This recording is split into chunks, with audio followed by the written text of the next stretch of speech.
Hello. Hi. And welcome, once again, to Wheel Takes, a podcast about the Wheel of Time, a series of fantasy novels written by Robert Jordan and completed by Brandon Sanderson. My name is Gus, and I'm sick. And I'm Allie, and I'm Allie. And I'm on a first-time reader. Yes? I've read the whole thing, too. I'm doing really well. You're good. A first-time reader who is on book 11, chapter 23. You're starting 23, but you've read through 22. That is what Yes. I meant. This podcast only contains spoilers for what Allie's already read, and today that's everything up to and including Knife of Dreams, chapter 22, To Make an Anchor Weep. This week, this past weekend, quick fun update. My play happened. It was real fun. I had a great time. Oh my God. And then He I was woke so up, good, y'all. I woke up this morning with, I think these are allergies. I don't think I'm sick, but That's how it happens, though. Once you have, like, the stressful event that you're thinking about, it's over. Yeah. All of a sudden your body's like, and now we're gonna experience release everything. the Kraken. So I'm gonna sound like this. So my bad for that. Allie, you know what it's time for? It's time to thank some patrons. Amazing. Because we love them, and they're great. And I'm trying to figure out where we left off in the patron thank yous. I believe it was Antonio B. So 5 more for this week, and we're nearly caught up. Thanks for jumping to a high 5, Alexander G. Alexander G, just like a jovial rock. Yeah. You are grounded. You are hard to, shake in terms of your, you're just somebody who's just solid, and you are also, you're great in times when things just get a little rocky. Your love never erodes. It withstands the test of time and the wears and tears of life. And also, I don't care what anyone has said and meant about you. You're a great guy. Aradia will have liked this. And for that, we thank you, and thanks for being a part of this community. Thanks for the high 5, Ina of Cleves. Ina of Cleves, like Anne of Cleves? Yeah. Oh, I love it. Yeah, it's clever. Ina of Cleves, just like a shiny painting. Like a glossy? No, like a painting. Shiny. Yeah, but it's like... Sure, yeah. Sure, whatever. There could be gloss on it. I'll take it. Or I'll just take like it. shiny, You know what? It's good good. happiness. It's good. You're not one to frame other people for problems. You take accountability and responsibility for your shit. You're somebody who's, you're not just going to have a brush with greatness. You will achieve greatness because you're just the kind of person who deserves greatness. And also, I forgot to thank Alexander for being a part of this community. Thanks, Alexander. But also, Oil Bet, you're wonderful. And for that, we thank you. And thanks for being a part of this community.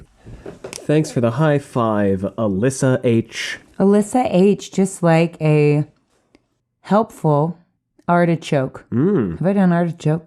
No, I don't think you have. You're not one to leave people alone when they need you. You are there for them. You are present. You are an exceptional friend.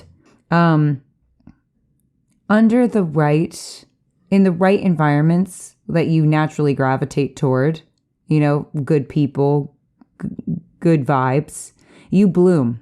Did you know that artichokes are flowers? I did. I've seen them. So, very cool looking. You bloom in the right circumstances and just have this thirst for life that is admirable and exceptional. And you also make people green with envy at how great you are. And for that, we thank you. And thanks for being a part of this community. Thanks for the pint, Riddle Redcoats. Riddle Redcoats. I love the fun names. I do too. I love the real names, but I love the fun names. I love all names.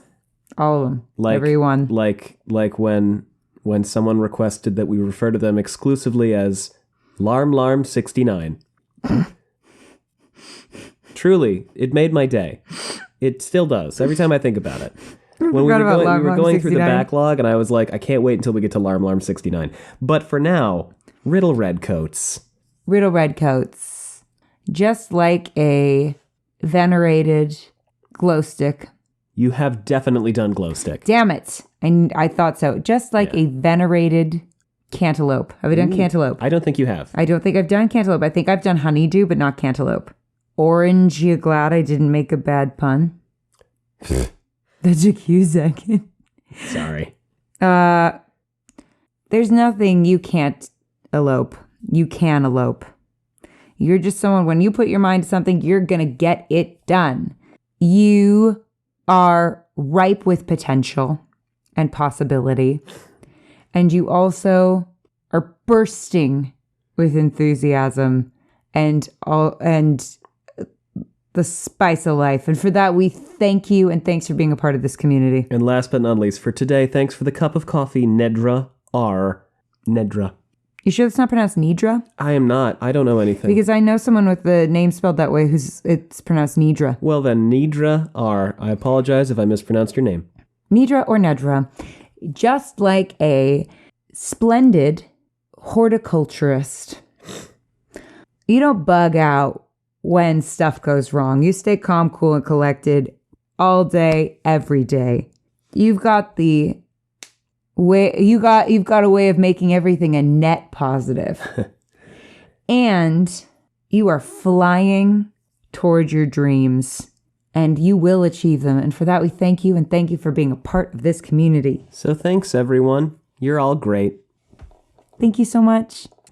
Now, in the interest of me not making awful sinus noises at you for too long, we always say this will probably be a fairly short episode, and then you look at the timestamp and it's 3 hours and 45 minutes. However, these two chapters, while they have their sweet moments, I don't know if there's a lot. There's not a ton to sink our teeth into. Robert Jordan, I know, would disagree. However, well, I think that's the thing to sink our teeth into. May be. I don't think the chapter before has a ton going on. It doesn't. We'll get to the other thing in a minute when we get to it. But first things first, Allie, my dear, where did we leave off? Oh, I have no idea. Oh, you know. No. It was an absolute banger high water moment. Oh my God, Golden Crane. Golden Crane. Termagant. The fucking... That was an incredible chapter. Absolute legend. And now we pick it up with chapter 21. Sorry, sleepy. You're fine. Chapter 21, Within the Stone. That's the logo. What is it? It is a fang and a tear. The ancient symbol of Aes Sedai. Mm-hmm. That's the one. Yeah. Allie, do you have notes for chapter 21? Okay, I do. Within the Stone. Nynaeve once again hates giving money to the poor. She does. I love that that's a weird, consistent thing for her. I think it makes a lot of sense. You do? Well, explain. Nynaeve probably had to scrimp and save. Yeah, but we're in war times. I know, but I'm saying it is probably part of her character to be like, you don't know when you might need that. Okay, sure. But they have access to a fuckload of money, agree. And Min is walking around seeing these people starve to death. It's true. It is also sort of, I feel, in some ways at odds with her benevolent healing nature. A little. So it's both. I mean, hey, I guess she is a practical gal, and she's like, we can't just be throwing money everywhere, but sure. I don't know. I just think it is funny. It is really funny. It's funny to me. That Nynaeve specifically is she's stop just giving money to always mad people. about it. Yeah. I love Rand's women pushing Alana out of his head. Yes. Amazing. Yes. No notes. Caroline, my girl. Fucking legend. Ba-na-na-na, did I not say that ba-na-na-na. Did I not say Darlin was going to be king of Tyr? You did. They haven't had a king, right? He is going to be king of Tyr, and there's this really cute scene at the end of this chapter, which I really like, and then Rand is like, I don't give a shit about this. Fuck you guys. And it makes me laugh every time I read it. I feel like the boys just love to interrupt other people's flirting. Yeah. They love it. That's their favorite activity. Pretty much. Is that it? Yeah. All right, chapter 21. If this is your favorite chapter, you're going to be very disappointed because we're not going to talk about it very much. Oh, this is meant in the nicest way possible. Okay? We just read Golden Crane Rides for Tarmangaiden. If you read that and then are like, this is your favorite chapter, I'm confused. Yeah. Because there are so many bangers. I don't think anyone's going to be like, but I don't even know what they talked about. But Cadsuane needing help down from a ledge. Like, no. Cadsuane spanking Rand is your favorite chapter. Listen, there are 8 billion people in this world. I can't speak for all of them. So maybe you sitting here, and I'm not judging you personally. No. You person who loves this chapter the most because for some reason you love it when Cadsuane spanks Rand in the ass. Yeah. I'm not definitely a high moment for her too. I'm not really pro corporal punishment or the character assassination of my girl Cadsuane. Yes. Yeah. So if this is correct and this is a history book, basically, like it's like Loyal wrote a history. This is like Loyal's book. If I were Rand, I'd be like, you didn't need skipped any of that. You could have cut all of this, Loyal. You could have. It feels almost like... No, I would have been like, did you have to include the time I got spanked and then like go into detail about the welt on my ass? Like, did that need to happen? It feels almost like the first chapter of a book because there's like 2 paragraphs reminding us of how Taviranness works, and there's like 2 paragraphs reminding us that the world is disintegrating, and there's like 2 paragraphs reminding us that there is like strife and tear that we have not really been party to, but we kind of knew it was happening. And then Rand was like, I should go resolve this because I've been hiding from the Forsaken, but now I guess they just know where I am all the time, so fuck it. So I guess I'll just do things now. I suppose. So we're gonna drop. I'm gonna drop. Sorry, that was my phone. I was trying to take one for the team there and claim that it was my phone. That was sweet of you, and I did not realize that was what you were doing. Well, you're good. Don't worry about it. I'm very good at being alive. Rand is on Tide Podishar, and Tide Podishar, and we're fucking rolling into Tyr, and there's a bunch of birds fucking crash into each other. So the birds crash into each other, Allie. What do you think? Holy shit, birds. They crashed into each other. Do you remember this? I mean, here's the thing about... A bunch of birds crashed into each other. Here's the thing about that. Did you know that Taviran is a thing that happens and sometimes makes odd things happen? Sometimes things that happen are like bad things turn out to be good. But also, you got to remember that even though bad things are going to turn out to be good, it also means that some good things are going to end up being bad. I don't know if we've established this or communicated this at all in a Wheel of Time novel before. You know what? Loyal definitely wrote this because that is his favorite topic, and he's going to go into detail about it every time. Yeah. Robert Jordan is like, I don't know if you noticed that I got a get out of jail free card that now no other writer can use and everyone hates you. Mm-hmm. In the best way possible, but also like, what the fuck? In the best way possible. Min is also like, well, you're going to die of hunger, you're going to die of hunger, you're going to die of hunger, you're having a terrible time. Everybody's having a terrible time. Yeah, it makes sense to me that in the show they made Min have a drinking problem. Yeah. So Min is looking around like, everything sucks, and Luce Theron is like having a fucking laugh riot. It makes sense that she would want to be rid of this power. This power sucks. Yeah. Luce Theron is having a fucking laugh riot, and Rand is like trying to kind of be semi-incognito, pretty incognito. He's kind of given up on hiding. Incognito. He has 6 maidens with him. Then you are not incognito. And learn what incognito means. Oh, and then like there's the steam wagon goes by, and there's these 2 kids who are like, it's called a steam horse, and one of them is like, no, idiot, it's called a steam wagon. I did actually enjoy this. I love this part. It's very cute. It's not. Oh, I shouldn't say actually. I enjoy 99% of this book. It doesn't. Not the spanking part. Yeah. You understand? Yeah. But I enjoyed the part where he was like, I don't know if merchants will be quick to adapt this. They're usually a pretty conservative bunch, and then Luce Theron laughed in his head. Yeah, I like that part. Yeah. Why? Because. Some things never change. The Industrial Revolution coming. Yeah. Where the merchants are going to become the fucking bankers. Yeah. So these 2 kids are like talking and they disagree on things, and then Rand is like, here, guys, here's $700,000 a piece. Just get out of my hair. Elon Musk over here just invented the fucking steam engine. Wouldn't that be, Balin Husk. Henry Ford wouldn't be a more apt metaphor? I mean, sure, that would have been a more apt metaphor. If we're gonna boot, actually, yeah. But anyway. The Wheel of Time version of that would have been like, Kintovir. Henry Fived. survived. Yeah. All right. Anyway, Rand is like, here, guys, here is enough gold to Wait, feed... no, it's Henry Forge. Forge, yeah. Get it? Forge. Yeah. H.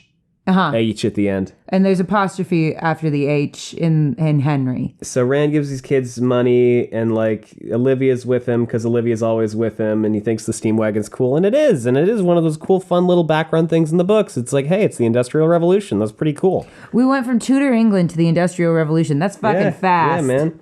And there's like, you get the hawkers because it's a city, and we do the same thing every time. How's Tyr? Tyr is...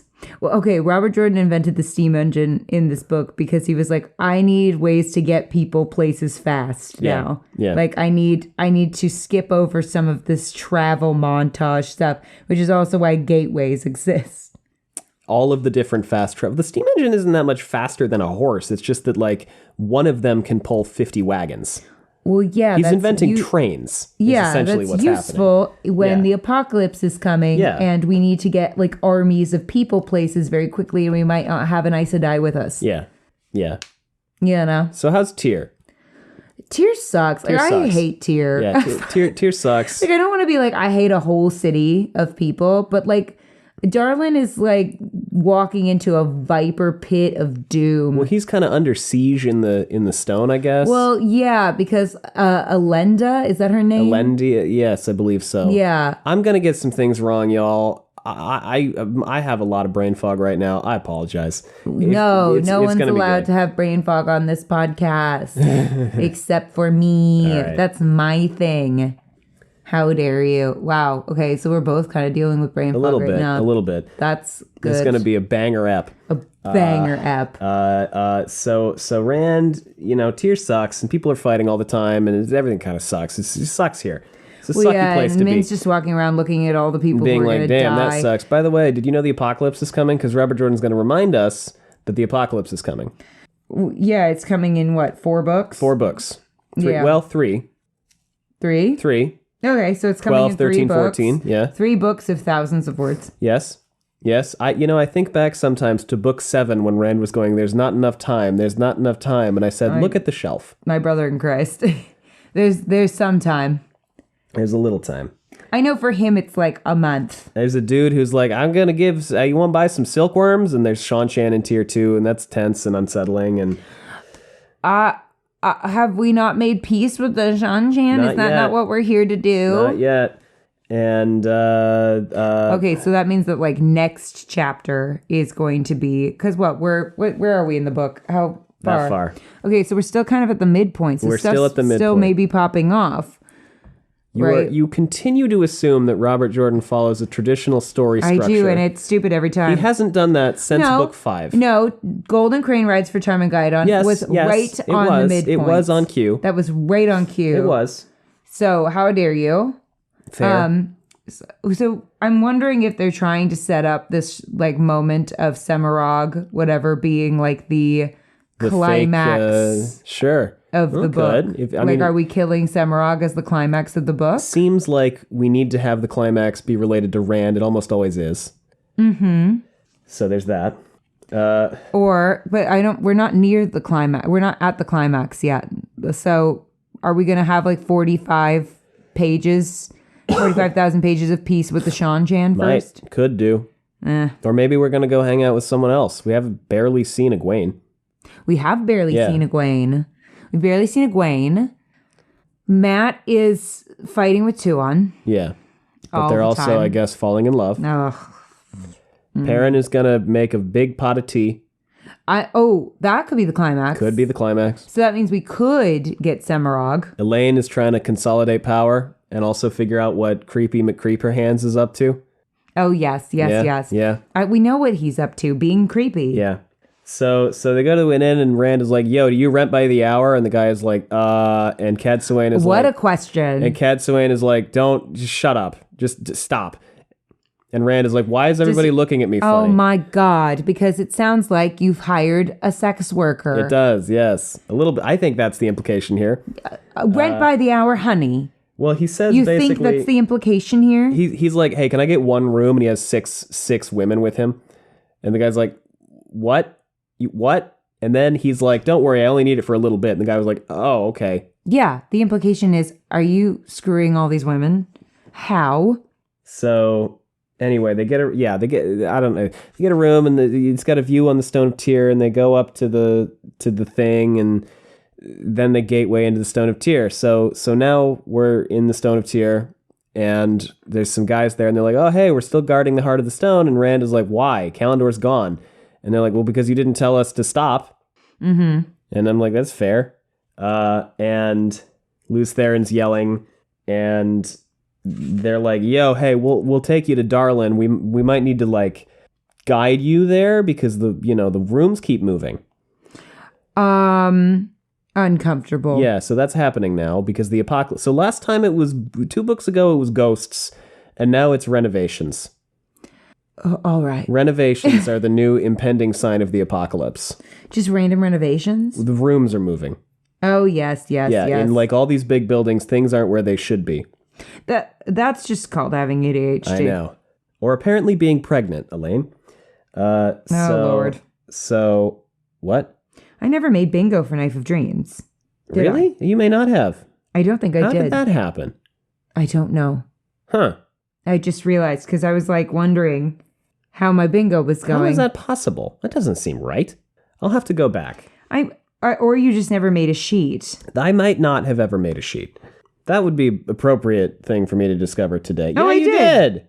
I did. Did I not? Oh, well, you never made a sheet. Fuck. Okay, fuck.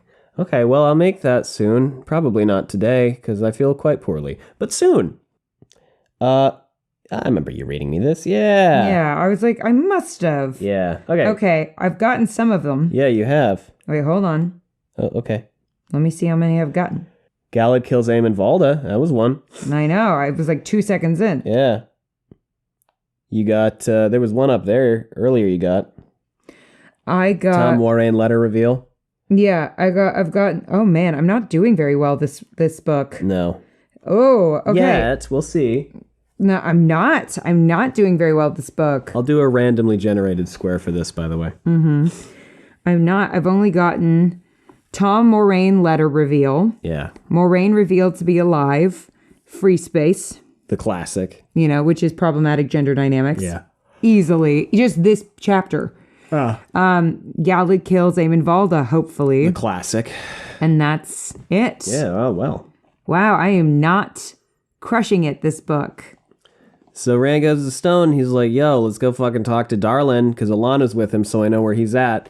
And he goes up, and he's like, hey, what up? And Caroline Damodred is there, and everybody's happy. I am. Caroline Damodred is back. She's my favorite fucking F-tier character.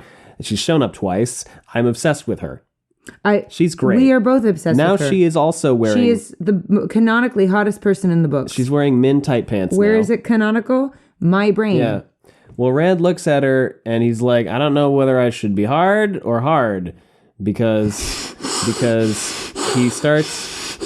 He's like, well, on the one hand, she looks like Moiraine, so I'm going to start doing the list. But on the other hand... Oh my God, with the list. But on the other hand, I'm going to start humming and thumbing my earlobe, which is Lews Therin speak for I'm going to pop a boner. That's confusing, because did Rand ever find Moraine hot? No. But remember, Caroline is a younger, hotter Moiraine wearing green. I mean, sure. Yeah, with a deep voice. I mean... Yeah, listen, we all love her. She's great. We love a deep-voiced woman. So, I married one. So, I know, yeah. that was my invocation. Yes. So, what the fuck happens? Does anything happen? I just read this. Nothing happens. They have a meeting, and they're like, oh yeah, basically like, the event of this chapter is what? That Cadsuane spanks Rand? It kind of is. Yeah. Yeah, it's like Rand is being... She gets annoyed with him and she spanks him in front of everybody and everybody like laughs at that. And I was like, that to me would be like the most unprofessional, weird HR call inducing weirdness. Yeah. It's like... Weird. It's like Rand is being, and she hits him hard enough to give him a welt. Do you know how hard that is to do? Pretty hard. You have to hit someone so hard. That's like unnecessary. Oh, Wiramon's there, thank God. There's Rand is like, why the fuck are you here? You're supposed to be in Kyrie. Anyway, so this is like a bunch of positioning and stuff. And do you want to get into the nitty gritty nuances of all this? There's basically like, there's the rebels and then there's not. And then some people are coming from out of town and Rand doesn't want them to. And like there's, and then at the end of the day. Rand tries to get the people more food. And Darlin's like, well, it keeps getting taken by Elenda. Yeah. And Rand goes, well, what can you do? Yeah. And I'm like, gateways. Yeah.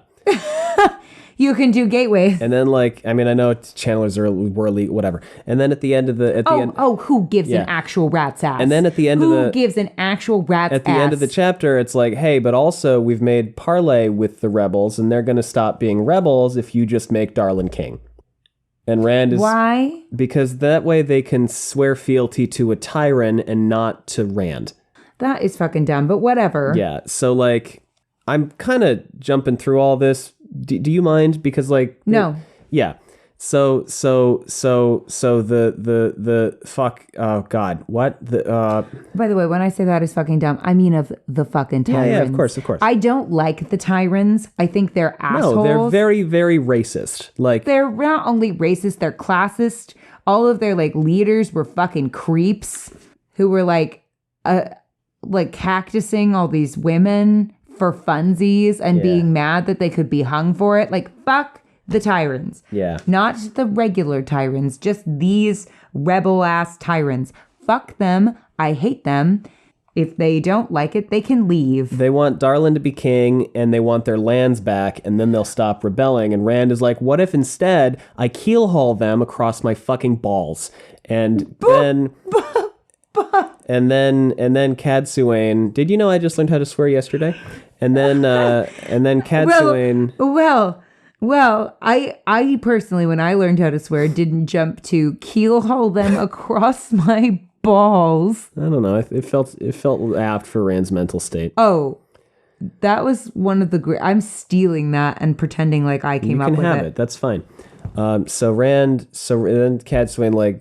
She does I'm gonna count to 3 school marm sort of thing, and then she spanks Rand, and then I mean, we did once complain that men weren't getting spanked equally to women. I'm not happy that it's happening now. I don't want anyone to be spanked. I don't want anybody to be spanked. Is that allowed? So, Can we have no one get spanked? I don't like that. Any thoughts on... I don't think anyone does. No. Like, no one I've talked to is like, oh yeah, love the spanking. The spanking is the high part of the wheel. Any thoughts on any of this, Allie? I mean... It's just kind of like, oh, hey, we did it. Which is fine. You know, Tyr was the problem. We resolved. Very quickly. Yeah. We resolved that very quickly, which, you know what? Good for the apocalypse. Yeah. But I was pretty surprised at how quickly Tyr became a non-entity. Mostly because I wanted to spend more time with Caroline. Yeah. I feel like also kind of the thing that's going on here is Rand is being... Listen, we're assholes. We're complaining about the Elaine succession crisis and how long that's taking. And now we're also complaining... Listen, I can't be happy. No, well, but it was more that... It's not that I'm unhappy. For it's me, just as I go. It was also more that, like, I Caroline. forgot this was happening. I did forget this was happening. Yeah. And now we've spent 30 pages resolving it. I did forget this was happening. Yeah. Yeah, Well, there's a lot of plot. And I also don't know why Rand's here. Well, because I thought he was trying to make peace with the Shanchan. Why is he in Tyr? I mean, he comes here to, like, get men to take to Bandar Aben. So this is basically a waypoint on the way to Bandar Aben. And he comes and he, like... What is Bandar Aben? It's a city where he's going to go meet with... Is it Bandar Aben? I don't know. Okay, and then we're going to get, like, the Battle of Bandar Aben. No, it's where he's going to go and make peace with the Shanchan. No, but we're going to get, like, the Battle of Bandar Aben between him and Semirog. Did I say Bandar Aben? I meant Erad Daman. But I don't know. Is Semirog going to die this book? It's Erad Daman, not Bandar Aben. Bandar Aben is a city in Erad Daman because we need more to name things. So Rand literally came here to be like, I need more men. Can I have more men? And then on the way there, we resolved the Tyran Civil War. We just needed to check that off the list. Yeah, and Rand, like, by the way, Alana resolved the Tyran Civil War, and Rand starts, like, being fully aggro and yelling about how bad of a job everybody did, and that's when Ch21 hits him and is like, motherfucker, you got exactly what you wanted. Shut up. Oh. I'm not for the hitting. Yeah, she didn't have to spank him about it. Well, the spanking is weird. Yeah. Like, leave the booty alone. Yeah. In a professional setting. Is Rand, do you know what I mean? Is Rand being petty and aggro about stuff? Well, Absolutely. Yes, and Rand's going through a lot. I get it. A, kick in the ass, but A metaphorical one. metaphorical kick in the ass, not a I don't know. The spanking in the workplace does need to cease. Yeah. I do believe that. So then, and I will, you know what? I'm not afraid to say that. So Robert, to his credit, is tying up a plot line here by crowning Darlin king of Tyr, something you had called. I did, and I was very pleased with well that. Done. And Caroline goes, and if you are king, it means that steward in Tyr for the Lord Dragon becomes a lesser title. They may even tack on 3 or 4 more noble-sounding titles to try pushing it down to obscurity. And Darlin goes, and would you marry a king, Caroline? I'll accept the crown if you will, though I'll have to have a crown made. And this is the cute, I fucking love this bit. And Min goes, I can tell you how it should look. I want their love story. Caroline laughed again and released Darlin's arm, swaying away from him. I'll have to see you in it before I could answer that. Have Min's crown made, and if it makes you look pretty, then perhaps I will consider it. And Rand goes, this is great. I don't fucking care. And I'm like, you shut up, kid. I have been waiting for this. I care. Weirdly, this is the thing that I fixated on. Is Caroline Damodred. You fixated on. That we have fixated on. Weirdly, this is the fucking thing. It's not the Amayar. It's this. This is the thing that we have fixated on for many books. Weirdly, with the Amayar, was if I'm remembering this correctly, I was like, oh, they're a doomsday cult. They're going to die. You met them. You didn't even meet them. Sorry. They have shown up twice. And you heard of them the first time, and they said, the something, the time of illusions will come to an end. And you went, oh, it's Jonestown. Yeah, or Heaven's Gate, or the tons of other cults that are like, it's time to wake up, or it's time to meet our God, or whatever. And then they die, and it's horrible. It's a horrible thing. Yeah. Not a hot take. No.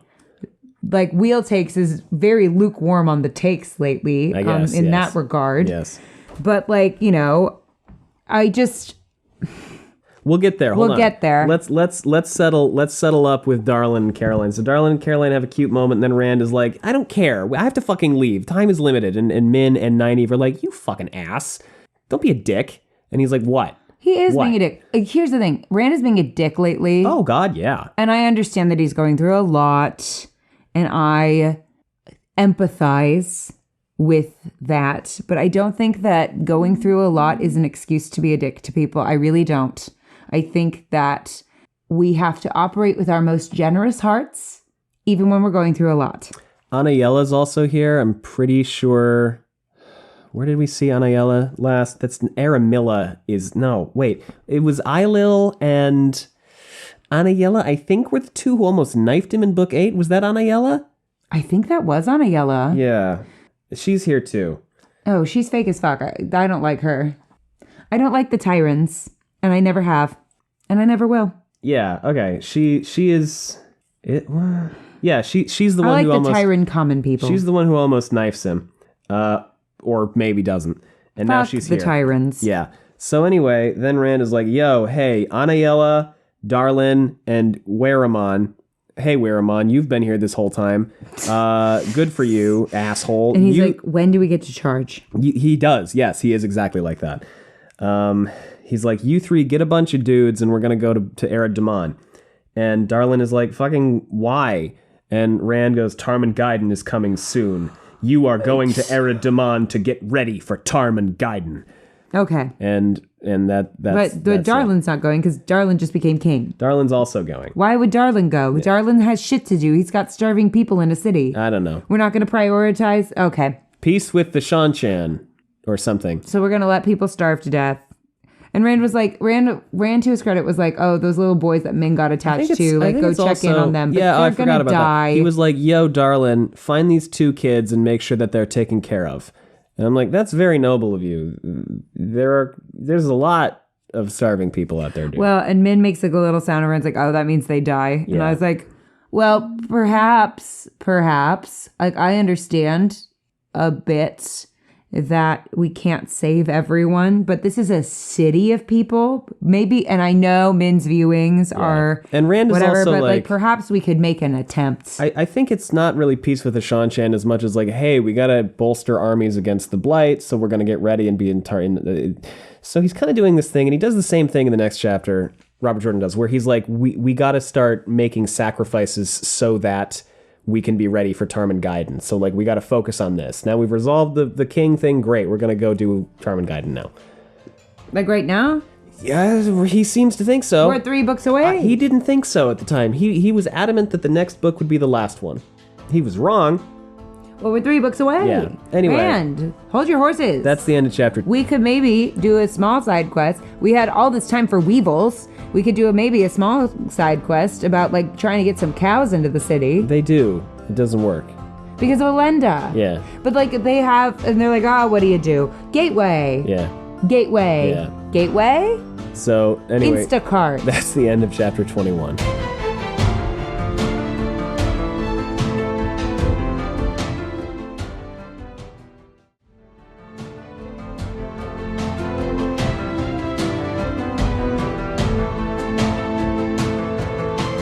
Chapter 22, Allie, is called... This podcast is brought to you by Instacart. It might be, but probably isn't. Instacart.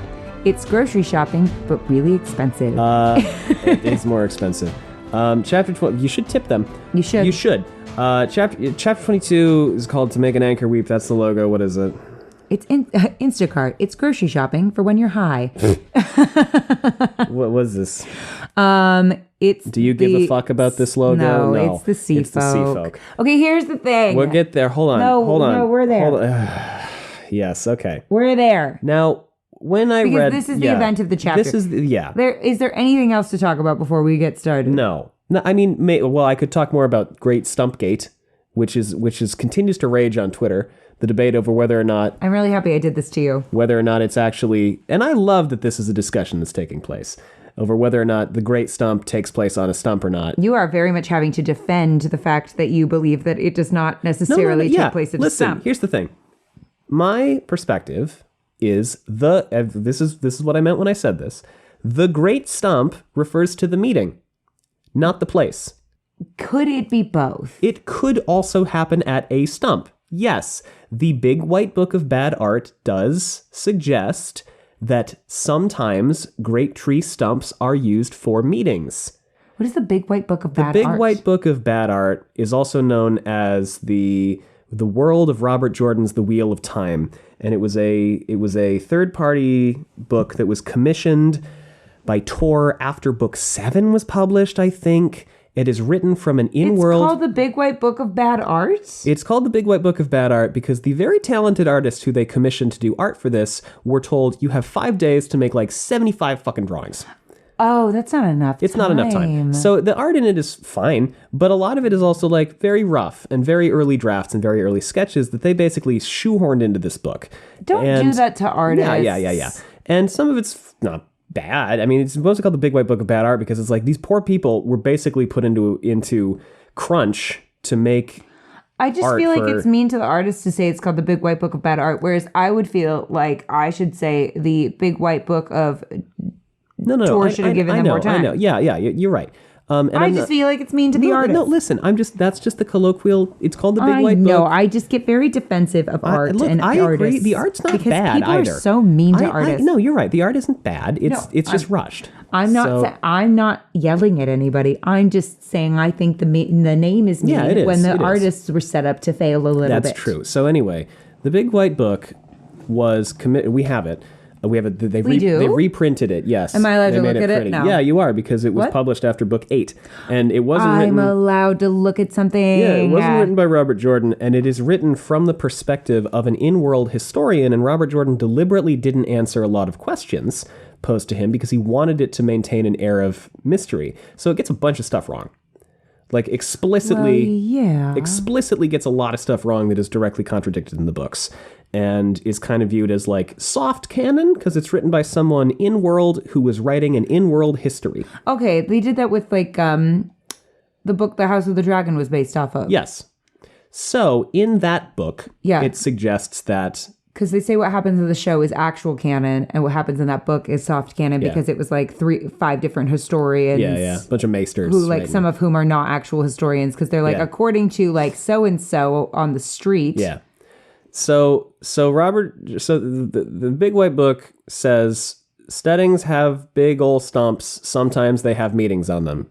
At no point have I ever said, unless I'm wrong, at no point have I ever said the meeting of a great stump does not and can never take place on a stump. If I did say that, my bad. I didn't. I retract that. All I have meant is that the great stump, refers to the meeting of people. The companion, the encyclopedia, which also gets some things wrong, but let's be real here, it was compiled in 2012, 13, 14, I don't know, by Maria and the rest of Team Jordan, so I trust it more, says that stumps are the name for the meeting, doesn't mention anything about where they take place, and that great trees are only cut down if they die, and they almost never do. So I think it is unlikely, based on this, that every single steading has a great tree stump that has been prepared and set aside for use for a meeting of a stump. I really do think that stump is just like from the political kind of stump speech. And because it's a tree term, maybe they have them on great tree stumps. Maybe they don't. Y'all are fucking sick of me talking about this, so I'm going to stop now. But that's that. I think it's at a stump. Okay. I just felt like being an asshole. It's okay. It can be. It might be. I've never said it can't. Might. I've just really enjoyed everybody going, I'm pretty sure it happens at a stump. And you're like I just gave you all this analysis as to why it probably does. And it's fine, by the way. It's fine. You can think, I don't care. This is what I'm saying is not, it can never happen at a stump and you're wrong. No, there's an objective wrong and an objective right. But I do know that if I see Maria at JordanCon, I'm going to ask her. I want to record it. Do you think she'd love it? I think she'd be more than happy with that. If I see her at JordanCon, I'm going to say, Maria, can you answer a question for me about the great stump and about stumps? Just because I'm curious now, because it's really hard to find a definitive answer. It is? Yeah. There's been a lot of really exciting discussion about this. Anyway, going back to make an anchor weep. Do you have any notes? No. Okay. So here's the chapter. It's the sea folk. There's like 7.5 pages of the sea folk thinking about stuff. Yes. And I like Hareen. Hareen is a fun character. Hareen is cool. Hareen is the sea folk that I give the most of a fuck about. Mm-hmm. She's fun. Yes. She's nice. She's got a lot of cool shit going on. I think she was done dirty by the sea folk when they busted her down to get fucked for I'm hoping that changes beefing the later. bargain. Well, she is prophesied to eventually be mistress of the ships. Well, that's what I think is going to happen. Yeah. It just goes to show that just because you have a career setback doesn't mean you won't be mistress of the ships. Yeah. And there's a wind, and everybody's like, holy shit, that's not a normal wind. It's a Tarman Gaiden is coming. A wind rose in the... Yeah. He keeps doing this stuff where he's like, something strange happens, and everybody goes, oh, the apocalypse. And then they continue about their day, which is very real. That's so realistic. That's super real, yeah. Like, we all thought, I think, that when things were that wild, that, everything would stop. But it kind of just, keeps going in the weirdest way possible. So they go to a meeting of the 12, the Council of 12. What are you doing? I was seeing if my hair looked cute. Oh, it does. Looks great. I like it very much. I think it's adorable. Thank you. So they can't see it. They go to a meeting of the Council of 12, and they're meeting with Logain, and they have a whole... This is fun, actually. I forgot about this. They have a whole discussion about gateways on boats. Gateways on boats? And how it's really hard to gateway to a boat. Oh, that's right. That's why Semirog was stuck. That was your perception, anyway. But they have a very hard time gatewaying onto boats. Well, now I feel like that's actually been proven. And, Logain gateways onto the boat, but he gateways a foot above the boat, because otherwise it cuts a hole in the deck. That would make sense. Yeah. But yeah, no, see? Haha. Now, you got to start thinking, maybe you could do, tactical naval warfare, and if you had somebody invading on a boat, get a chandler to open a bunch of little gateways in the water and just slice through their fucking hulls. We are very lucky that you are a good person. This is the kind of shit Brandon Sanderson would get into. Probably. Yeah. Oh no, is it the kind of shit that he does? Oh God, yeah. Are you kidding me? Oh You no. give Brandon Sanderson a magic system that has some rules, he's gonna fuck with it heavy. It's gonna be... Listen, a lot of people don't like it. I do. Anyway. I like when people fuck with things. Yeah. What's wrong with fucking with things? So there's also a bunch of stuff about how, like, the Aes Sedai teacher with them is being cowed and, like, beaten all the time, or, like, you know... Why? Why are we beating people like, in the workplace? or whatever, or, like, hung Silly. from her ankles or something, and Why? she's, like, having a terrible time, and yeah. Anyway, we don't need to... Bloom, bloom, bloom, bloom, bloom. God, the sea folk need to get their shit together and stop being so terrible at being bosses. So Logain... It's very annoying to be like, oh, the sea pirate people who I want more than anything to be awesome are being the worst. Yes. Why? Yeah, I know. I just want them to be fun. Oh, well. Anyway, Logain shows up. Logain shows up and he comes in to have a meeting. He's like, hey, you guys agreed to be the water taxi. I need you to be the water taxi. And they're like, Jesus, dude, what a fucking ask. And he's like, you said you would be the water taxi. It is the apocalypse. And you kind of agreed to this. So, like, I need you to be the water taxi. That is true. They did agree to that.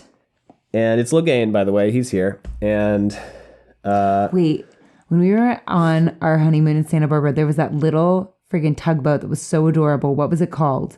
Oh, shit. Little something. What was it called? It was this cute little, like, freaking water taxi boat that had a little face on it. Oh, God, it was so cute. I don't remember. That was a long time ago. Hold on, I'm looking it up. It had a funny name. Lil Toot. Lil Toot. So, okay, you signed up to be Lil Toot. Yeah. So you got to be Lil Toot. So you got to be Lil Toot. There's a famine, and I need you guys to help bring food up. And they're like, God damn, what a fucking thing to ask. And he's like, it's really not that much of a little thing to ask. I forgot about Lil Toot. He's got a little face on him. You got to be Lil Toot. You look up Lil Toot Santa Barbara. Yeah, it's got a little face on it. Lil Toot. This episode is going to be called Lil Toot, isn't it? Yeah, it's going to be called Lil Toot. Yeah. All right, so they're Lil Toot. So Lil Toot is supposed to do their Lil Toot, and then... And Lil Toot's like, man, I don't want to do Lil Toot. And you're like, get to tootin'. Yeah. And they're like, hey, but where's the Corrimor? We're supposed to have someone with him at all times. And they're like, he's kind of fending off assassination attempts, so we're not really going to tell you where he is. And they're like, bullshit, this is a violation. And get to Lil Tootin'. And toot away. And Logain is like creepy towards Amelia Sedai, and that's okay. All right. And wait, who is creepy? Logain. Why? Like this Aes Sedai pours wine for... She's completely fucking shattered because she's been being, abused by the sea folk for I don't know how long. And she pours wine for Logain, and she's shaking like crazy. And maybe he does... Oh, he doesn't actually. I don't know. It's not creepy. Sorry. Logain walked over to her and put his hands on hers to steady her. Was he one of those who could not leave others to do their own work? And he goes, you've nothing to fear from me, Aes Sedai. It's been a long time since I ate anyone for breakfast. She stared up at him with her mouth hanging open as though uncertain whether he was making a joke. So, I don't know. He's not actually being creepy. I think he's being like, chill out. Oh. It's kind of hard to tell. Like, he might be making a joke. I don't think he's being creepy. I think he's being a nice guy in this moment. I can't really tell. I guess you could read it either way. Yeah, you could. Yeah. And, I mean, Logain has not been, He also, like, admittedly... the best lately. Admittedly, when he shows up, he sees her and he's like, yo, which side of the tower schism are you on? And the sea folk are like, she's on the getting her ass beaten by the sea folk side of the tower schism. So, neither. Fuck you. I don't like the way the sea folk I don't either. It's so unfortunate because I want them to be fun be cool and exciting, and they're introduced as a really cool. Yeah. And I personally really don't enjoy reading about them at this part in the book because all they really do is like hit teachers and complain about stuff. I can't support. And like not want to help. And admittedly, now here's the thing. Yeah, they're going through some fucking shit. They absolutely are with the escape. I skipped over this. They have a whole thing where they talk about the escape because they were based in the fucking West. And the sea in the West is now full of Shanchan ships. Yeah, they're going through it. Abso-fucking-lutely. But wouldn't you want to help more? You'd think. You know? Wouldn't you want to be like, free us from this bullshit? It is and we will help with whatever? It is distressing to me that the sea folk in particular are really written to be just like very selfish and petty. And I just don't like it. You don't like the fact that the canonical black people are written to be selfish and petty? I know that's not intentional. I know it's not, but it just makes me feel really awkward. It makes me feel so uncomfy. Yeah. It does. It makes me feel a little uncomfy. Yeah. And again, I know that's not, but it just happens to be how it reads. It just makes me uncomfy. Yeah. Yeah. And yeah, I just now we're at the thing. So this woman comes in and is like, "Yeah, we have literally the worst news ever." And the news is genuinely quite upsetting. Okay, yeah, and here's the thing. I was like, that is very sad. Yes. I did think that. The news. Okay, before anyone comes for me, I read that and I was like, oh yeah, that is very sad. The news is, you remember the Amayar? Vaguely, because I said that they were going to Jonestown themselves. Well, they did. Yes. That's it. They did. Yes, that is. I'm sorry to use Jonestown as a verb. No, of course, yeah, and we're not making light of Jonestown. No, of course, that was a horrible, horrific thing. Yeah, and Heaven's Gate was a horrible, horrific thing, and I think that was the inspiration, maybe partially for almost certainly this stuff.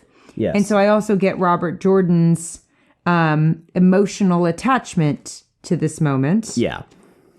My thought process is, I think Robert Jordan is a brilliant world builder. He has a lot of world building. I think that happens also in his head. And in his notes. And I have done this as a writer as well, where like something really means something to me, but it's because you are with it for so long and ruminating over it for so long. And granted, this was like a good moment. It is a good moment. You know, it's well written. It's moving to read about.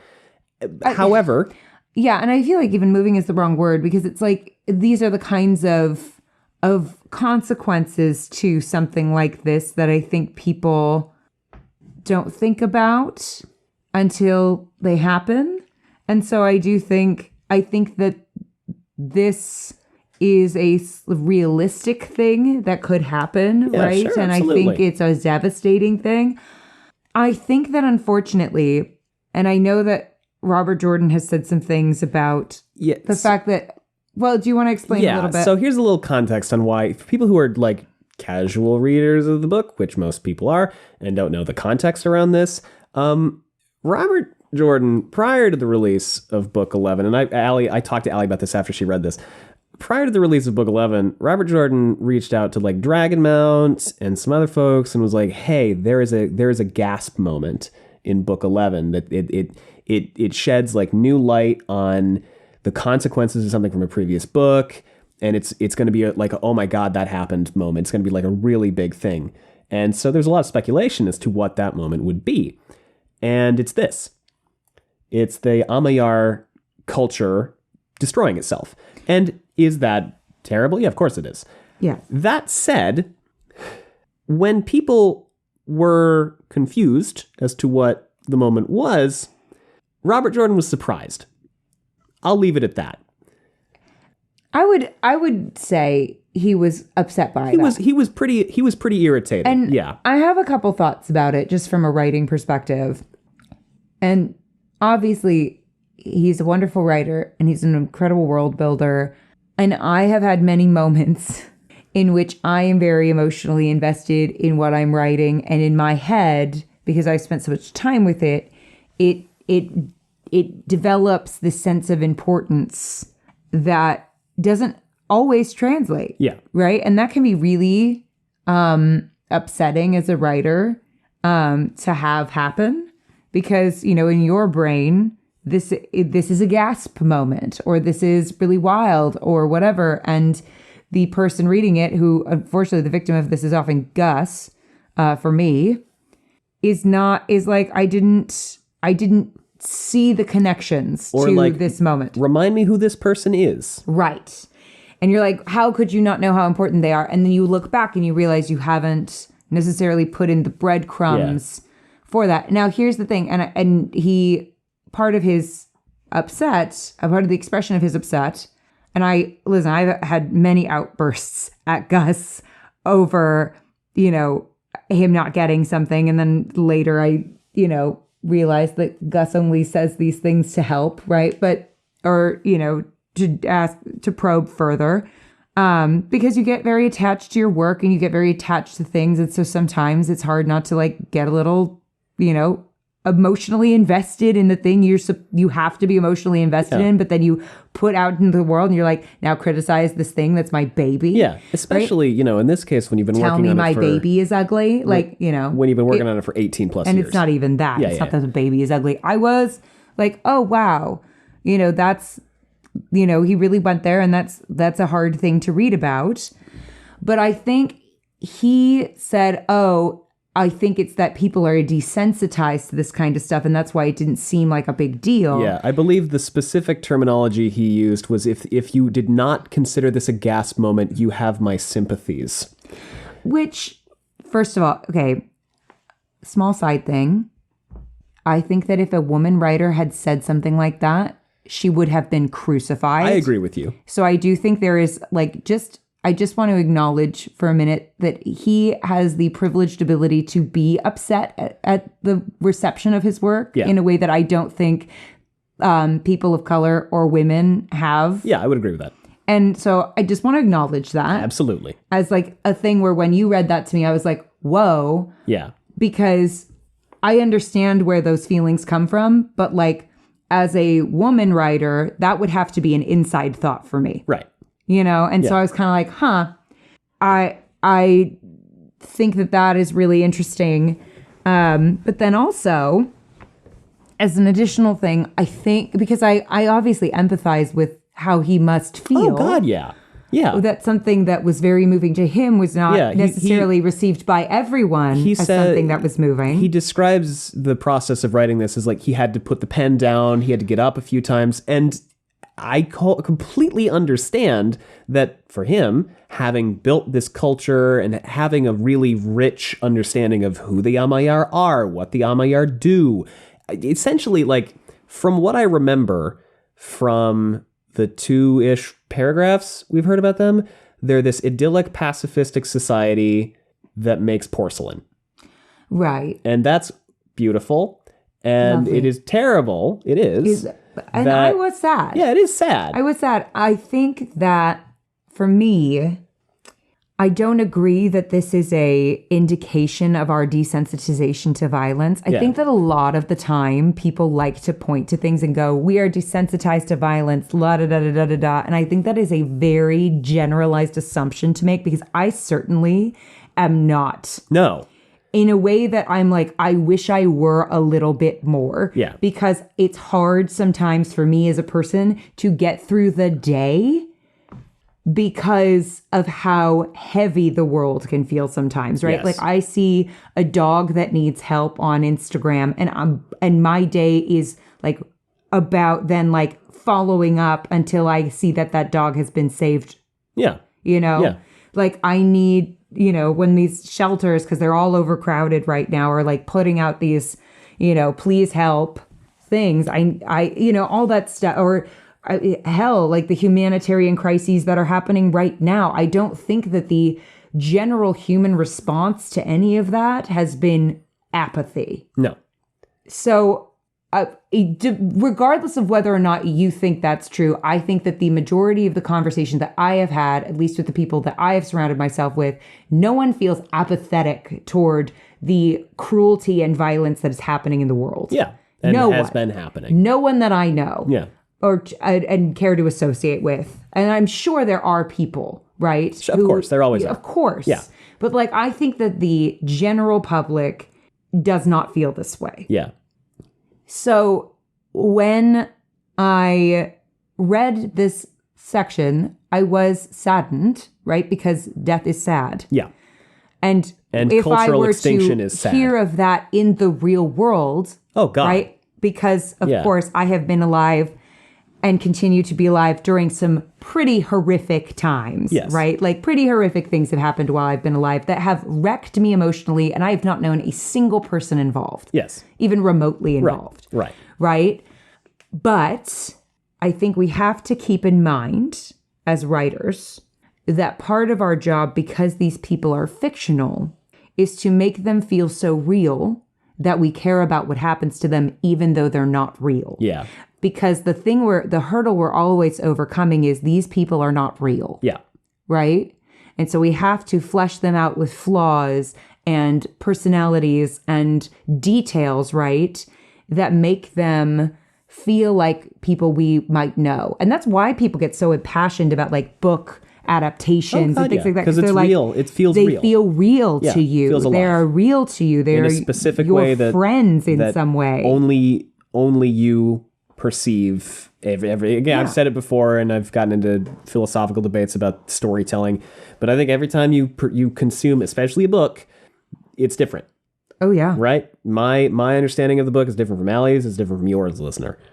Yeah. Well, it's interesting. Your mom and I were on a walk today because Gus's parents are visiting. Yeah.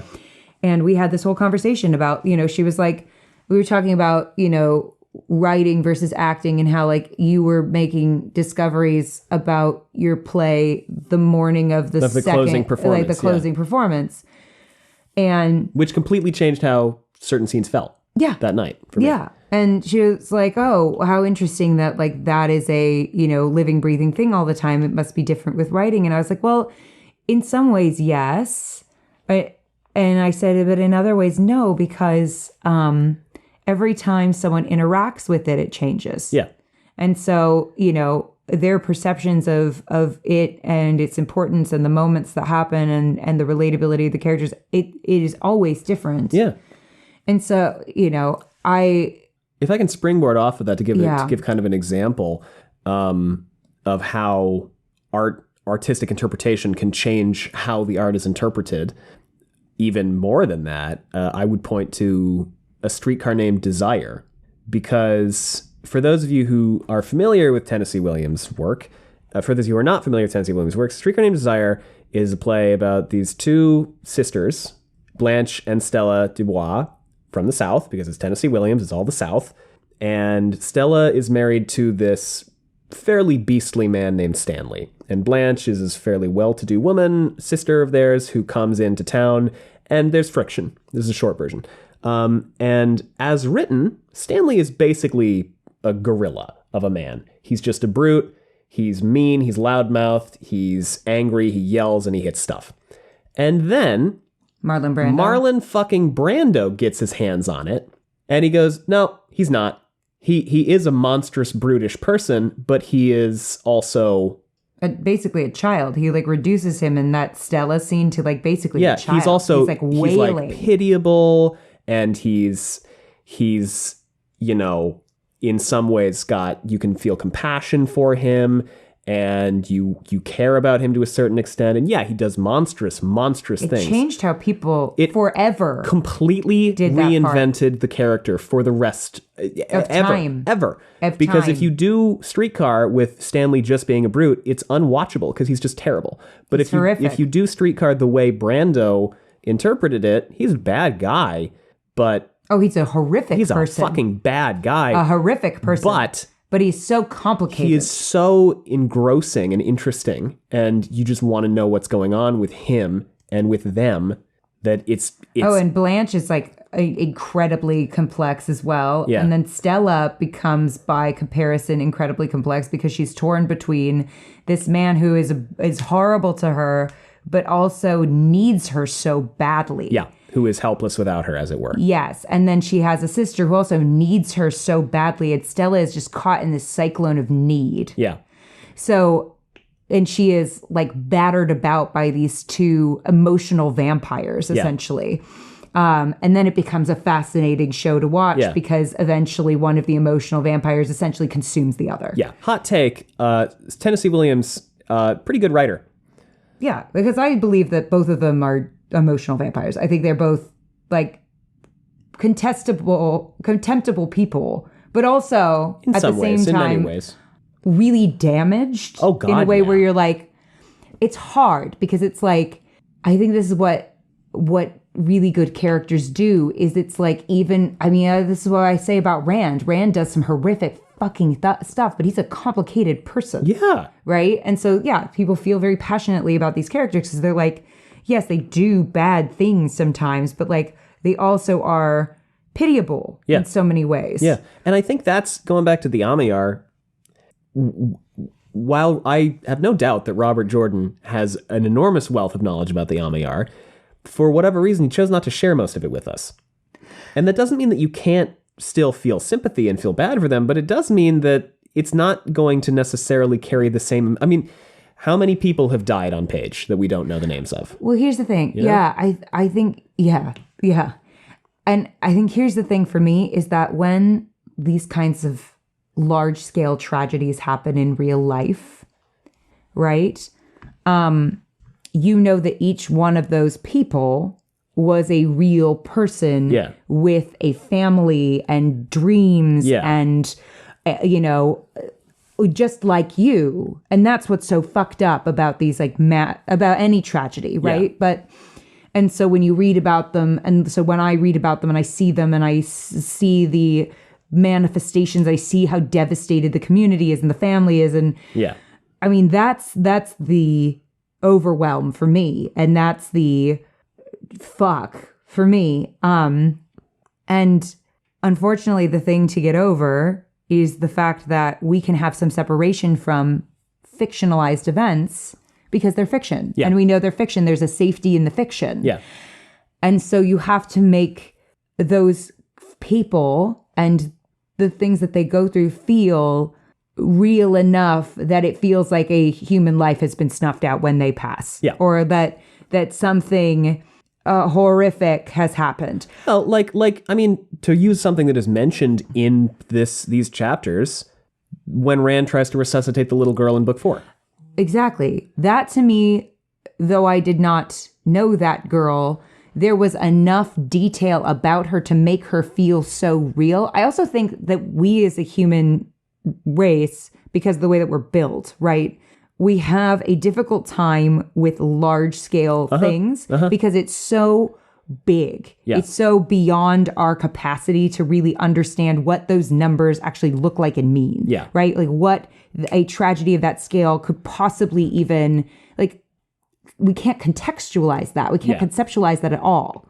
It's difficult for our brains. And so for me, the little girl, that was a personal, like, very clear moment. And she had, there was like details about her, like the way that she was dressed, what she looked like. She felt real because there was enough detail about her to feel real. And I think that I would disagree very gently with Robert Jordan that this is not some sign that we are unable to. I don't necessarily think it was a failing on his part as a writer, because I know for him, because it's true for me, when I am writing, these people feel real to me. Absolutely. They feel so real to me. I hear them in my head. Well, and again, like I see them in my eyes. The thing I always go back to is I wrote a play once about imminent famine, and I was asked by my mentor at the time, reread it and count how many times you mention imminent famine. Because to me, the entire play was about imminent famine. I mentioned it twice. Yeah, because in your mind, right, because you are engrossed in it, and this is why editors and executives do exist. It's to help, hopefully, at their best, right, at what their intended purpose is. Of course, there is always some friction and some feelings, but their intended purpose is to help the writer have an external view of what their work is. And this is why you are the first person always that reads my work. Because you are my first editor always. Because you know what my process is, and you understand. Because I've been reading your stuff forever. And you know what the scale of my work can be and what my goals are and all that stuff, and you can tell me whether or not that's been accomplished. But like, I think here it did impact me. I think that I am also someone who is very easily impacted. Sure. And I can see why he was impacted in such a profound way by this moment. Absolutely. And I can understand why there were people who were very impacted by this moment. I can also understand and don't think that it is necessarily a moral failing of the people that didn't. Yeah. Does that make sense? There's a hot nuance to this. For me, I read this and I went, who? Oh, that sucks. Yeah. And I think that is because you are not far from an unfeeling person, right? You are not, I've never ever thought to describe you as some sort of like unfeeling, right, cold-hearted. Yeah. You are very emotionally intelligent and very in touch with your feelings. Yeah. But I think that there may have been more on the part of the writer in terms of how often and how invested we were in this group of people. I feel like, unfortunately, to have the amount of impact that he wanted to have, because it was impactful, but I feel like the heart-wrenching thing, I think we needed to know some of them. More than one. More than who we see for about 5 seconds. For a very short period of time, and we really don't learn much about. No. I think in order to conceptualize that level of tragedy, because we as a species, we shut down a lot of the time. It's kind of a survival mechanism. There's something that huge. It's just our brains cannot handle it. Yeah, it's like, oh, nope, too much. It's too much. Yeah. It's too much. And like, obviously, there are a lot of moments like that where it just becomes too much. Yeah. And I think that in order to make it so that the scope of that is not so much that people like you who are very emotionally intelligent and in touch with their emotions kind of shut down and go, okay, I think we had to know some of them. Yeah. And we had to have spent more time with them, honestly. And here's what I'm not saying when I'm saying this. Yes. What I am not saying is kill the group of people that are canonically Black. I want to make that very, very clear before I say this. Yes. But in terms of the emotional investment and the amount of time we have spent with them, I think that unfortunately... Black or South Pacific Indian, Yeah. People of color canonically. Yeah. I don't want to be like, kill this group, know? And it's like, no, that's not what I'm saying. But what I'm saying is in terms of the amount of time and investment and knowledge about this group of people that makes them feel fleshed out and real to us, the Sea Folk are a group that I feel like we've spent enough time with that if something like that were to have happened, I think it would have had that emotional impact. Well, and or a branch of the Aiel. Yeah. An entire group, whole clan. The ones who ran off, they all... Some of them do. Right. Yeah. But I'm like, I think that if the entire Shido then just decided they were done, that's... Well, I think also... Those are people we got to know. Granted, they weren't our favorites. Yeah. But we still got to know them as complex people. To your point about the Sea Folk, I think that had he chosen to do that, the fact that the Sea Folk are, unfortunately, really annoying to read about would have made it even more upsetting. Because it's the kind of thing where you're like, oh my God, we have to deal with these people. Oh my God, we have to deal with... Oh, no. Bring them back. Yeah. Not like that. Not like that. Yeah.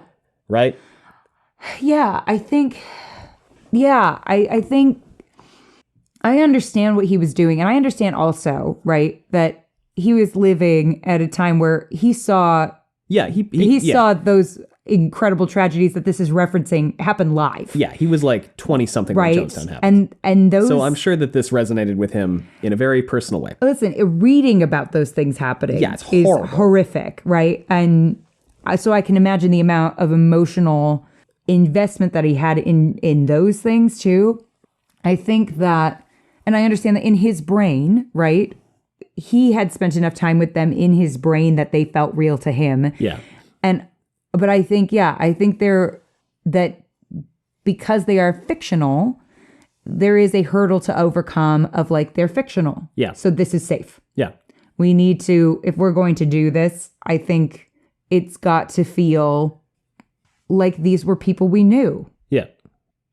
Because when these mass tragedies happen, kind of the first thing that happens is we learn about those people. Yeah. So that we understand that these were people we could know. Yes. Because the numbers on the page, unfortunately, like there's reasons why these museums exist and why there are entire accounts on, social media dedicated to educating people about this, and why we continue to like give specific examples of people that perish in these tragedies and stuff over and over and over again, so that we can like learn about them and learn about them in a way where we're like, we will never do this to each other again. Right? And we will never participate in this kind of behavior again, because then it feels real. Yeah. Numbers on a page do not mean anything to us, because we cannot in our brains conceptualize that kind of tragedy. Right. We can't. Yeah. Until we personalize it. Yeah. And so I just feel like it's not a moral failing of the readers that they did not see what he saw. Yeah. If there are readers who did.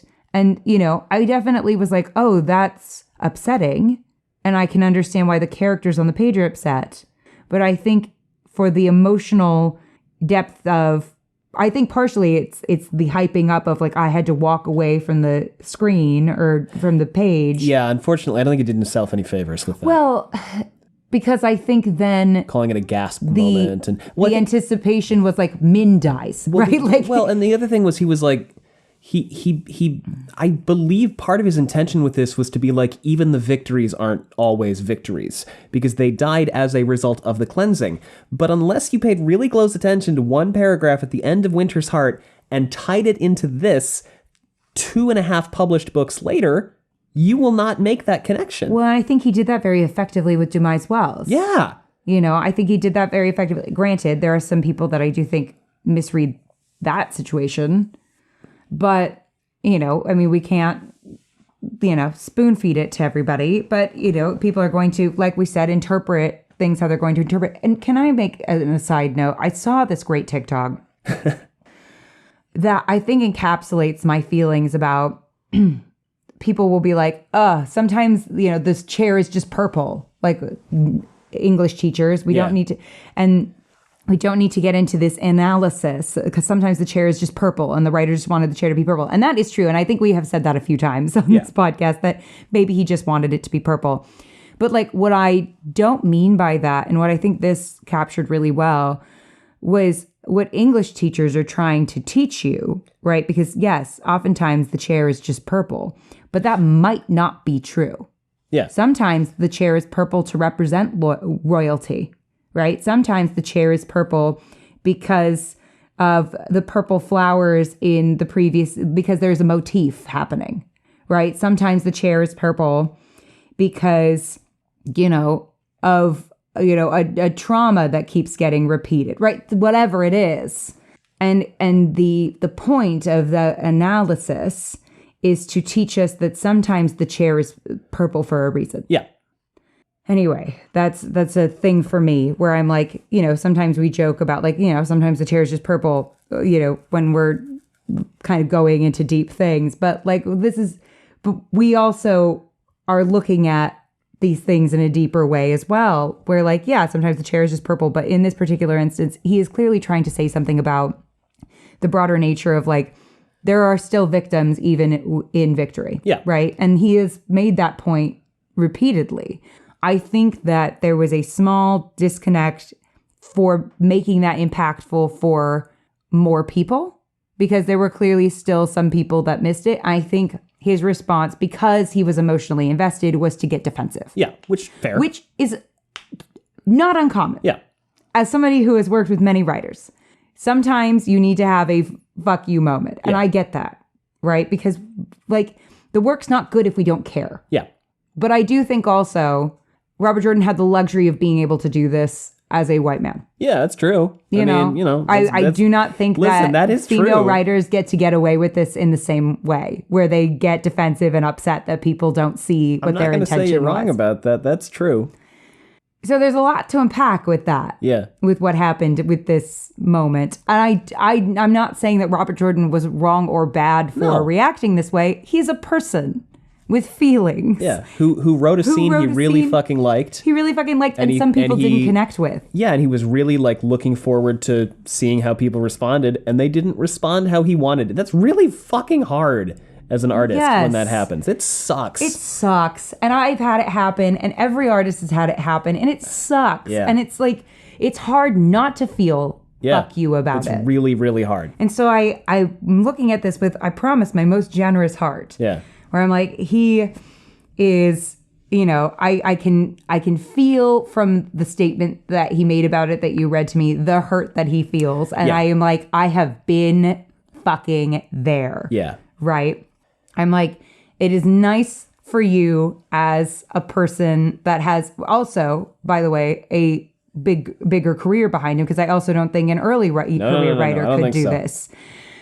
I'm like, it's kind of nice for you that you got to have this moment in your career where you got upset and it didn't really have a lasting consequence for you also. It reminds me a little bit of, there's a foreword that Steven Erikson wrote for the 10th anniversary edition of Gardens of the Moon, which is a horrible introduction to Steven Erikson, with Malazan Book of the Fallen, where essentially he says, like, people told me that this book was too complicated, and I said, maybe you're not fucking reading hard enough, basically. Like, it comes across as this really, really pretentious diatribe almost against publishing, and it's completely out of character and out of step with everything else I've ever read the man saying or writing.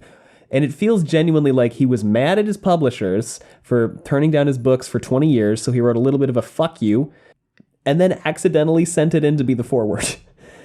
And I don't know, man. I just, some of this reminds me of that a little bit. And it's like, this is you had to get something out. The thing is that artists are people. Yep. And have feelings. And I think what I always kind of cringe at, which is why I said the thing about the bad book of art. Yeah. Is because I am an artist, I think about the artist that was really excited to get that opportunity and then had to do the best they could with a very, very limited time frame. And it's like, I have been there too. Yeah. I have been there, and it's hard and it's sad, and it's like, you want to do such a good job, and then to have people then, and that's not to say you can't have opinions about art and stuff, but there is a certain extent to which I feel like there's a gleefulness at, you know, at tearing down. Oh God, yeah. Artists. Yeah. And you don't got to do that. You don't got to do all that, and nothing is going to connect with everyone. No. And yeah, so there are people out there that I'm sure read that and were upset. Yeah. And were moved by it. And I think, and I definitely felt, I did not walk away. You know, I think when I read it, I was like, I think there could have been some more time spent with these people to flesh them out and really make their absence feel like a whole. Yeah, or be felt, frankly, beyond the fact that the sea folk go, oh, we need to go do something about this. And that is purely because of the safety of fiction. Yeah. And so the job is to make people feel unsafe. Yeah. You know, that these do feel like real people. And like, if we don't see them ever again, that is a tragedy. Yeah. So, and I think that is like the magic that is making things is, I mean, how I got so gleeful because I was like, I'm going to watch my husband play pretend the hardest and the best of anyone who's ever played pretend in their life. And that's really what we're doing. Yeah. Because we're playing pretend really hard in front of people. Well, that's the thing, too, is, you know, you say earlier, oh, it could have been the sea folk. And that's not even because it has plot significance. It's just because we know them. Yes. Like, if the sea folk decided to do this and then, okay, Rand dispatches the Illianers or the fucking whoever to man their ships. Yeah, but then even if they can pick up the plow where it left, it's like still like, oh my God, those people who we have spent books getting to know, they're gone now. Forever. Yeah. And that's the thing, is I feel like that would have pushed that to what he envisioned. Yeah, I think so. For more people. Yeah. You know, I feel like then that would have really been a gasp moment for me. God, yeah. And that's having the luxury, right, of having distance and having seen the reaction from people. Yeah, again, if it had not been for Robert Jordan's specific discourse about this online, I wouldn't be talking about it. I would have been like, oh yeah, and this thing that happens. Anyway. And it was upsetting. It is upsetting. You know. But I think it's just like there's specifically from the author was so much furor almost. Fear's the wrong word. So much passion about this that I think it really merits a little bit of time to kind of stop down and examine. Well, and considering, okay, and here's the other thing, is considering everything that he went through. Abso-fucking-lutely. Because I imagine, and I can only use my empathetic brain, right? I can only use my imagination here, but that is, gently what I've signed up to do for my career. So I hope I do it well. I imagine, and I have read, that there is a real disconnect with people who experience the level of violence that he has experienced in his life, right? As a soldier. Yeah. With the average everyday citizen. That coming home is a surreal experience, especially post-Vietnam for soldiers. And so I feel like he's spoken about that. That there is a very surreal experience there that a lot of people had a very difficult time overcoming. He talks about, how he had to, he talks about that picture that he has of a soldier, which is clearly him. Yeah. I think eating next to a dead body. And he says, I killed that man and I buried him 6 feet under a crossroads outside Saigon because he couldn't come back. Exactly. Yeah. And so I imagine too that there does feel that you have a relationship to violence and are affected by violence and the mention of violence because you have seen it in a way that other people can only imagine. Yeah. And often don't bring themselves to imagine. Yeah. Right? They don't want to. So the subject matter is also something very close to him. Yes. Right? In a way that it is not to the average citizen. Yeah. Right? Like Vietnam was really the first war where we actually got to see as a general public the results of what war looked like. Yeah. Right? Usually it was like, goodbye, boys. See you when you get back. See you when you get back, and hope you're not too traumatized, right? And if you are, shell shock. there is no assistance for you. Yeah. And we're going to have all of these people completely unprepared for how to treat you when you get home. Yeah. So I imagine, right, that in his mind, the things he sees because of the things he has seen is much, much different than the average person reading these books, right? Who has not seen that level of violence. Well, hopefully, you have not seen that level of violence. I would hope for you. Demise Wells, for instance. Yes. Right? That is something that clearly came from a place. Yeah. Right? Clearly came from a deep place in his mind. And I read Demise Wells a particular way. I know a lot of people read it differently. But I read it in a very particular, very, very distressing way. Yes. I think for him, the subject matter too of a mass tragedy of this kind is a very different thing for him because in his imagination is closer to what reality would be. Yeah. You know? Yeah. And so, I think I don't necessarily think this was a failure for him. And I don't necessarily think this was a failure for the people who didn't feel this way. I think that it is what happens in art, which is that different life experiences don't always mesh. Yeah. Right? Does that make sense to you? Yeah, it makes sense to me. So, it's a really complicated thing, making things that other people then consume. Very. You are basically flaying yourself alive in front of people and then asking them to pour salt on it. Yeah, pretty much. I had a whole discussion with a friend of mine the other day who is going through kind of a crisis of faith with her art. Yeah. Right? She's a brilliant actress. And she said to me, what are we doing this for? Why are we doing this? It's horrible. Because sometimes it does feel horrible. Right? Making things, as much as it seems like fun. Like she was like, I was reading interviews of Margot Robbie and what she went through to make Barbie. And that's a fun movie. And she was like, and she went through it. And she was like, what is it for? Like, what are we doing this for? Why are we sacrificial lambs for other people? Why do we have to go through trauma in front of other people? And why do we have to reveal ourselves to other people? She had this whole amazing monologue to me about it, which I was like, talking to artists is always just damn, they just say things and you're like, fuck. And I said to her, it's worth it. And she said, no, it's not. And I said, but it is. I said, no, it's not, but it also is. And I said, because I not to reveal this very personal conversation that I had with a friend, but I don't think she'll care. And obviously she'll remain anonymous. But I said, the point, right, is that we are showcasing to people, we are reflecting humanity back to people, our own, right? Because we can only really reflect our own back to people and like ask them, like, do you feel this way too? Yeah. And the hope and what makes it worth it, right, is that we are going through this. And I don't mean to sound self-important as an artist, because obviously we're all going through fucking shit, right? But I'm like, I believe that the arts are a service job, much like any other service job, right? We are trying to do a service for people, hopefully.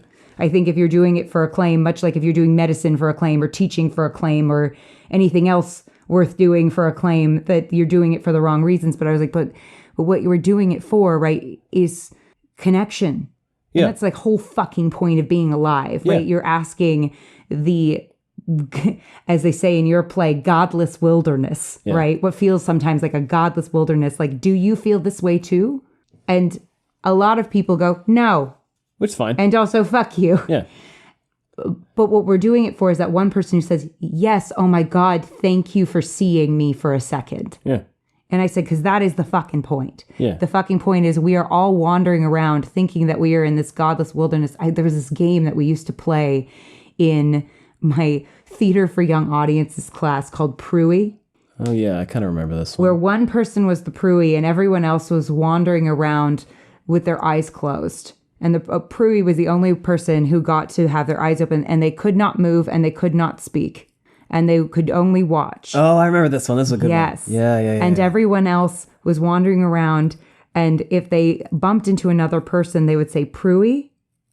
And the other person would gently say Pruey. Yeah, if they were not the Pruey. Yeah. And they were meant to say it like, I wish you well on your journey. Yeah. And if you found the Pruey, you became part of the Pruey, became part of the mass of the Pruey. And then, but you knew you found the Pruey because you would touch them and they would say nothing. And then you would join hands. And then you would be silent. You could say nothing. You could not move. Yeah. And you would watch as people like got close to you and then just walked right by you.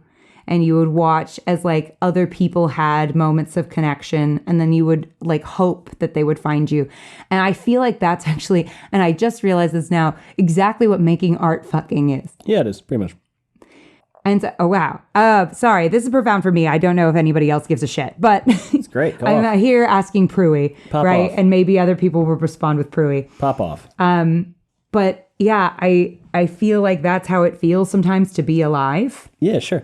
Is you're just kind of wandering around asking Pruey and like hoping to find it. So now the episode title has to be fucking Pruey. It's fuck. So sorry, little toot.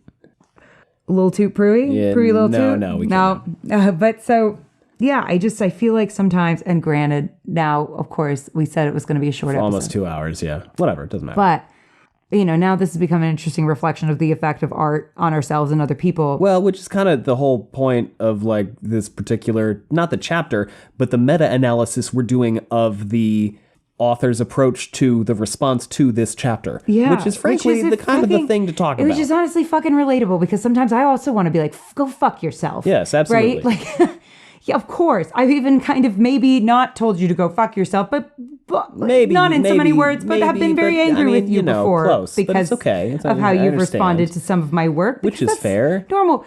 But yeah, but it's those moments, and this is what I said to her. I was like, it's the moments where like we get to make people feel seen. And we get to feel seen by those people. That is what is worth it. We make people feel a little less alone for a second. Yeah, it's the goal. And I was like, and isn't that enough? Isn't that what we're all trying to do at the end of the day? Like, what are we really doing this for? Why are we really here? It's to have and what really makes life meaningful, right? It's not, I have achieved plenty of things. And I have realized that they don't necessarily fix anything. And that's what I thought would fix things. It's the relationships that I've built. It's connection. It's the connections that I've built with people. And I was like, and that is what makes art with it. Yeah, I agree with that. And I'm like, and so it makes a lot of sense when understandable. you reach really fucking hard at something that you hope will evoke a certain feeling in your readers, and it doesn't. And that hurts. That hurts. Because then you feel alone. Because you've opened up a very squishy part of yourself and handed it to others, and they've gone, what the fuck is that? Because you feel alone. Yeah. And I get that. I totally get that. Yeah. But I think it was because it was squishy for him, but he didn't invite us into the squishiness as much as he needed to. Right. And that's what's hard is because that takes fucking, and I'm not saying he doesn't have courage, because obviously he has immense courage. He has enormous courage. It takes a lot. It takes a lot. And because it's you and you're close to your squishy parts, you're like, of course they're going to see this. Yeah. And really, he just had to dig a smidge deeper. I think. He didn't, I mean, we're not saying he had to make it the sea folk. I just think he had to spend a little more time with the Amiar. You know, I think, yeah, we had to have them talk to know about them more. We had to know them. Yeah. So, but that is hard to do. It is. It's extraordinarily hard to do. And now we're also advocating for adding more words to the middle books of the Wheel of Time. I know. But that's why I offered up the sea folk, and obviously being like, I don't want him to do that because, of course, the implications are awful of like in a different way. Yeah, yeah. But I was like, I think we needed to know them well enough. Yeah. You know, so they were a potential, you know, thing where a potential comparison. Yeah. But yeah, all respect and love to Robert Jordan. Always. Of course. Listen, we flame the man every now and again, but we wouldn't be here without him. Yeah. I think writing is hard. This really? Is kind Shocker. of how I want to end it. And I think that if people take anything away from this podcast, it's that creation is hard. Yes. Being a human is hard. Let's all be gentler with each other, please. Yes. Good shit. Good shit. Good shit. I feel like that's a good place to end on. Anyway, at the end of the chapter, Logain is like, I don't give a shit. We gotta go. Water taxi. Lil toot. Lil toot. And that's the end of chapter 22. Yeah, Logain being the example of maybe what we don't do in response to other people's pain. Yeah. Well, you know. But at the same time, Tarman Gaiden is coming. Yeah. Right? So. Well, this is kind of the thing about being alive, right? Is that like horrible things happen, but the world continues. Yep. And it's like, how do we find connection when that's true? All the people who are not on the blogosphere and background Wheel of Time stuff are like, why the fuck is there a 2-hour, 30-minute episode about these shit? What the fuck is this? So there you go. Maybe Thanks it was for joining worth us. it to join us on that journey. All and right. maybe it wasn't. And you know what? That's fine. That is your fine. prerogative.